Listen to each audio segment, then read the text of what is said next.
अस्सलाम वालेकुम। उम्मीद है आप खैरियत से होंगे।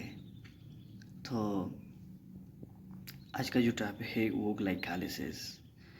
पहला स्टेप तो ऐसे पहले की वीडियो में हमने जो सेलुलर रिस्पायरेशन के जितनी भी स्टेजेस है, glycolysis, Krebs cycle, pyruvate oxidation जो है ना, और इलेक्ट्रॉन्स ट्रांसपोर्ट चेन, उन स्टेप्स को क्या जनरलाइज किया था, मतलब जनरली डिफ़ाइन किया था। वो सिर्फ मैंने ओवरव्यू दिया था उस उनके बारे में, इन स्टेजेस के बारे में। तो आज पढ़ते पहला स्टेज ग्लाइकोलाइसिस को डिटेल के साथ पढ़ते कि ग्लाइकोलाइसिस असल में होता क्या है और इनमें क्या होता है, ग्लूकोज की किस तरह ब्रेकडाउन होती है और इनमें कौन कौन से एंजाइम्स इस्तेमाल होते हैं और एटीपी की प्रोडक्शन किस तरह होती है और एनएडी किस तरह एनएडीएच में रिड्यूस हो जाता है। तो ग्लाइकोलाइसिस की पहले डिफिनीशन की तरफ आते हैं। तो ग्लाइकोलाइसिस वो सीरीज़ ऑफ रिएक्शन, मतलब इनमें बहुत सारे रिएक्शंस होते हैं, इस वजह से इसको सीरीज़ ऑफ रिएक्शन कहते हैं। और तो ये एक सीरीज़ ऑफ रिएक्शन है कि उसमें क्या होता है, वो उसमें ग्लूकोज की स्प्लिटिंग होती है। ग्लूकोज की स्प्लिटिंग के ज़रिए ये एनर्जी एक्सट्रैक्ट करता है। लेकिन ग्लाइकोलाइसिस वो सीरीज़ ऑफ रिएक्शन है जिसमें ग्लूकोज की स्प्लिटिंग होती है टू मॉलिक्यूल में, थ्री कार्बन मॉलिक्यूल, मतलब पायरूवेट में। अब डिटेल स्टेप्स में पढ़ते हैं, मतलब एक ग्लाइकोलाइसिस के कौन कौन से स्टेप्स है।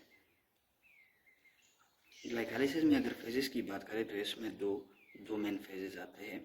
एक एनर्जी रिक्वायरिंग फेज होता है, एक एनर्जी रिलीजिंग फेज होता है।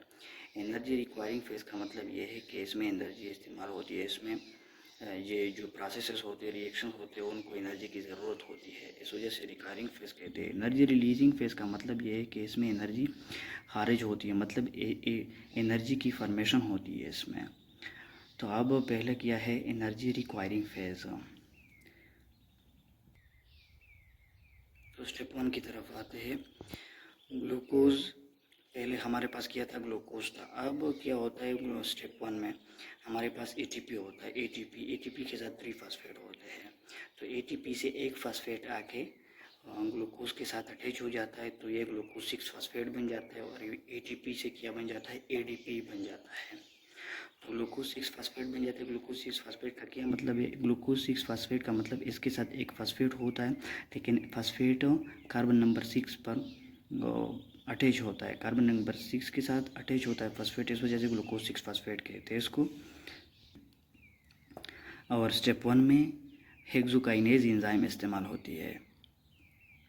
स्टेप नंबर टू में क्या होता है, इसमें क्या होता है कि ग्लूकोज 6 फास्फेट किस चीज़ में, आइसोमर में कन्वर्ट हो जाता है। इसका आइसोमर क्या है, फ्रक्टोज 6 फास्फेट। और इस स्टेप नंबर टू में जो एंजाइम इस्तेमाल होती है उसको हम फास्फोग्लूकोज आइसोमेरेज कहते हैं। मतलब आइसोमेरेज का मतलब इस वजह से इस्तेमाल हुआ है कि इसमें आइसोमेराइजेशन होती है। आइसोमेराइजेशन मतलब आइसोमेरिज्म, जिसमें क्या होता है केमिकल फार्मूला, मॉलिक्यूल्स की या कंपाउंड्स की केमिकल फार्मूला जो होती है वो सेम होती है, लेकिन उनका जो स्ट्रक्चर फार्मूला होता है वो मुख्तलिफ होता है। तो इनमें डिफरेंस किया है, सिर्फ स्ट्रक्चर फार्मूलाज में केमिकल फार्मूला दोनों के सेम है, सिर्फ स्ट्रक्चर में डिफरेंसेस है। इस वजह से ये आपस में आइसोमर्स है और इनकी एंजाइम में आइसोमेरेज करने में इस्तेमाल हुआ है। स्टेप नंबर 3 में क्या होता है, फास्फेट ग्रुप ट्रांसफ़र होता है एटीपी से फ्रक्टोज 6 फास्फेट में। अब इसमें क्या होता है, उसमें भी पहले में भी क्या यूज़ हुआ था, एटीपी इस्तेमाल हुआ था। उसमें एटीपी से एक फास्फेट ट्रांसफ़र होके कहाँ पे गया था, ग्लूकोज के साथ अटैच हुआ था। अब स्टेप नंबर 3 में क्या होता है, एक दूसरा एटीपी आता है और उससे एक फास्फेट ट्रांसफ़र होता है ग्लूकोज 6 फास्फेट में। तो ये क्या बन जाता है, फ्रक्टोज 1,6 बिसफास्फेट। इसको फ्रक्टोज 1,6 बाईफास्फेट भी कहते हैं। बाईफास्फेट इस वजह से इस्तेमाल हुआ है कि इसमें 2 फास्फेट है। पहला तो 6 फास्फेट पहले से भी प्रेजेंट था, वो कार्बन नंबर 6 के साथ जुड़ा हुआ था। अब 1 का मतलब क्या है, अब ये जो दूसरा फास्फेट आ गया ये कार्बन नंबर 1 के साथ अटैच हुआ है, इस वजह से फ्रक्टोज 1,6 बिसफास्फेट कहते हैं। अब इस स्टेप नंबर 3 में जो एंजाइम इस्तेमाल होती है उसको हम फास्फोफ्रक्टोकाइनेज कहते हैं। अब स्टेप नंबर 4 में क्या होता है, ये जो फ्रक्टोज 1,6 बिसफास्फेट बन गया, इनकी स्प्लिटिंग होती है। ये स्प्लिट होता है 3 कार्बन मॉलिक्यूल में, मतलब 2 मॉलिक्यूल ऐसे बन जाते हैं। वो जो 2 मॉलिक्यूल होते हैं वो 3 कार्बन कंपाउंड होते हैं। अब वो जो 3 कार्बन कंपाउंड होते हैं वो क्या होते हैं, शुगर होते हैं, लेकिन 3 कार्बन कंपाउंड होते हैं। वो एक DHAP डाइहाइड्रोक्सी एसीटोन फास्फेट और दूसरा ग्लिसरल्डिहाइड 3 फास्फेट। और इस 4 स्टेप में जो एंजाइम इस्तेमाल होती है वो है फ्रक्टोज बिसफास्फेट एल्डोलेज। तो ये जो दो मॉलिक्यूल में कन्वर्ट हो जाता है, स्प्लिट हो जाता है। ये दोनों आपस में क्या होते हैं, आइसोमर्स होते हैं। आइसोमर्स होते लेकिन ग्लाइकोलिसिस में आगे जो प्रोसेसिंग होती है वो सिर्फ ग्लिसरल्डिहाइड 3 फास्फेट की होती है।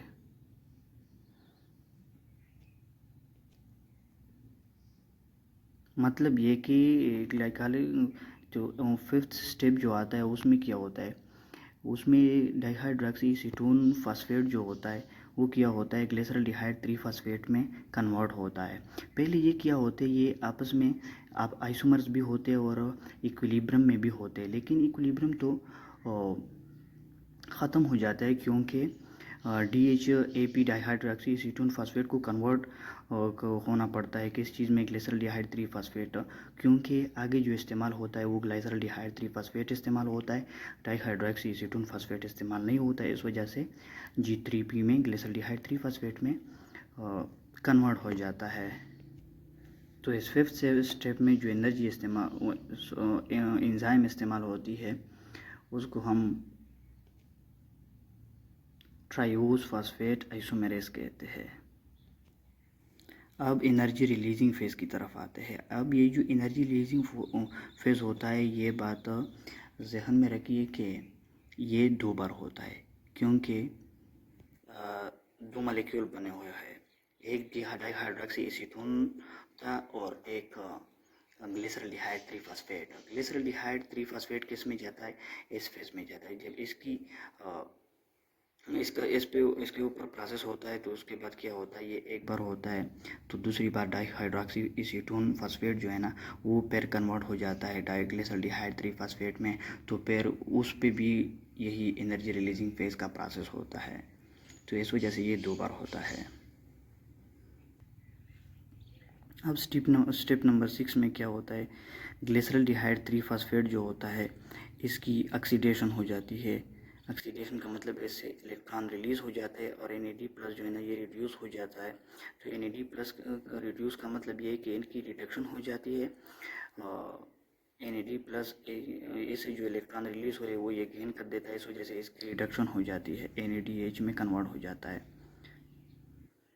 और आखिर में क्या होता है, 1,3 बेस फास्फोग्लाइसरेट बन जाता है। अब ये 1,3 बेस फास्फोग्लाइसरेट कैसे बन गया, पहले ग्लिसरल्डिहाइड 3 फास्फेट था, पहले 3 फास्फेट जो तो पहले से प्रेजेंट है, ये इसमें भी था, इसमें भी है, और ये एक और फास्फेट कहाँ से आ गया। अब किस तरह होता है, ये जो रिएक्शन होता है इसकी ऑक्सीडेशन जो होती है, ये जो रिएक्शन होता है ये एक्सर्जोनिक रिएक्शन होता है। एक्सर्जोनिक रिएक्शन का मतलब ये है कि इसमें से एनर्जी रिलीज़ होती है, और ये जो एनर्जी रिलीज़ होती है वो किस चीज़ में इस्तेमाल होती है, फास्फेट को इस कंपाउंड के साथ अटैच करने में इस्तेमाल होती है। तो इस तरह ये दूसरा फास्फेट भी इसके साथ किया होता है, कंबाइन हो जाता है, तो ये क्या बन जाता है, 1,3 बेस फास्फेट बेस फास्फोग्लाइसरेट बन जाता है। इसको 1,3 बाई फास्फोग्लाइसरेट भी कहते हैं।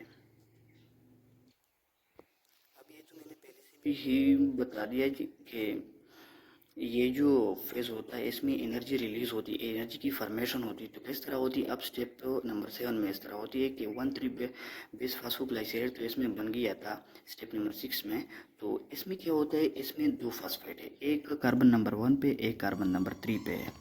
तो इसमें से एक फास्फेट जो है ना, एक फास्फेट कार्बन नंबर 1 पे जो फास्फेट अटैच होता है वो क्या होता है, रिलीज़ हो जाता है। तो ये इससे जब रिलीज़ होता है वो एटीपी के साथ रिएक्ट करता है, एडिनोसिन डाइफॉस्फेट। तो जब इसके साथ रिएक्ट करता है तो इसके साथ 3 फास्फेट पूरे हो गए तो ये एटीपी बन जाता है। तो इस तरह एटीपी की प्रोडक्शन इस फेज़ में इस तरह होती है। तो ये इसे तो एक चला गया फास्फेट, तो इसके साथ एक ही रह गया, तो बाई भी कैंसिल हो जाएगा क्योंकि पहले 2 थे इस वजह से बाई था। अब क्या रह गया, बाई कैंसिल हो जाएगा, सिर्फ एक फास्फेट रह गया, 3 फास्फोग्लाइसरेट इस तरह रह जाता है इस प्रोसेस में। तो इस स्टेप में जो एंजाइम इस्तेमाल होती है वो है फास्फोग्लाइसरेट काइनेज। और स्टेप नंबर 8 में क्या होता है, स्टेप नंबर 8 में, ये स्टेप नंबर 7 में 3 फास्फोग्लाइसरेट बना था, अब 3 फास्फोग्लाइसरेट एक आइसोमर में कन्वर्ट हो जाता है, उसको हम क्या कहते हैं, वो क्या बन जाता है, 2 फास्फोग्लाइसरेट।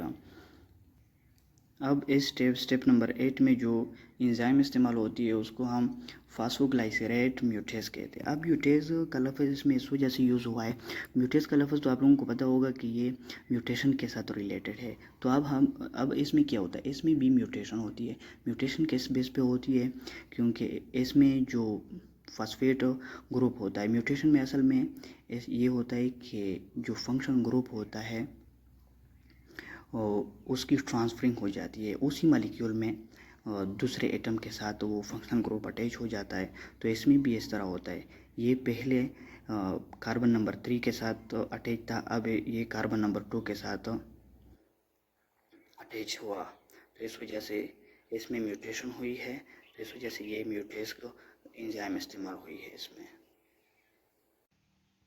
अब स्टेप नंबर 9 में क्या होता है, स्टेप नंबर 9 में 2 फास्फोग्लाइसरेट जो है ना, ये क्या कर देता है, वाटर मॉलिक्यूल, एक वाटर मॉलिक्यूल लॉस कर देता है। तो इससे क्या बन जाता है, फास्फोइनोल पाइरुवेट बन जाता है, एक नया कंपाउंड बन जाता है, उसको फास्फोइनोल पाइरुवेट कहते हैं। अब स्टेप नंबर 10 में क्या होता है, ये फास्फोइनोल पाइरुवेट जो है ना, ये अनस्टेबल मॉलिक्यूल है। तो इसको स्टेबल होने के लिए क्या करना पड़ेगा, एक फास्फेट को डोनेट करना पड़ेगा। तो ये फास्फोइनोल पाइरुवेट जो है ना, एक फास्फेट ग्रुप को डोनेट करता है, किसको, एडीपी को। तो एडीपी को जब ये एक डोनेट करता है तो इससे क्या बन जाता है, एटीपी बन जाता है, और इससे क्या बन जाता है, पाइरुवेट बन जाता है। तो इस तरह पाइरुवेट बन जाता है। अब आखिर में हम देखते हैं कि एटीपी के कितने मॉलिक्यूल बन गए ग्लाइकोलिसिस में। तो ग्लाइकोलिसिस में अगर हम देखें एटीपी कितने बन गए, 4 एटीपी मॉलिक्यूल बन जाते हैं, क्योंकि वो जो रिलीजिंग फेज़ होता है वो 2 मरतबा होता है, पहली बार में 2 बन जाते हैं और दूसरी बार भी 2 बन जाते हैं, तो 4 एटीपी मॉलिक्यूल टोटल बन जाते हैं। और कितने इस्तेमाल हो जाते हैं, एनर्जी रिक्वायरिंग फेज़ में 2 एटीपी इस्तेमाल हो जाते हैं। तो ग्लाइकोलिसिस में नेट गेन एटीपी के कितने मॉलिक्यूल होते हैं, 2 मॉलिक्यूल होते हैं, क्योंकि सारे कितने मॉलिक्यूल होते, 4 होते एटीपी मॉलिक्यूल। तो 4 से 2 माइनस करके 2 रह जाते हैं 2 मॉलिक्यूल। तो नेट गेन जो एटीपी मॉलिक्यूल होते हैं वो 2 होते हैं ग्लाइकोलिसिस में। अब इंशाल्लाह नेक्स्ट वीडियो में मैं डायग्राम के ज़रिए स्ट्रक्चरली बताऊंगा, ये जितनी भी स्टेजेस मैंने बता दिए, जितनी भी स्टेप्स ग्लाइकोलिसिस के मैंने बता दिए, ये सारे स्टेप्स अगली वीडियो में मैं डायग्राम के ज़रिए स्ट्रक्चरली बताऊंगा कि किस कहाँ पे फास्फेट ग्रुप अटैच होता है और किस तरह रिलीज़ होता है, किस तरह एटीपी की प्रोडक्शन होती है। ये सारे स्टेजेस में डायग्राम के ज़रिए मैं बताऊँगा इंशाल्लाह नेक्स्ट वीडियो में।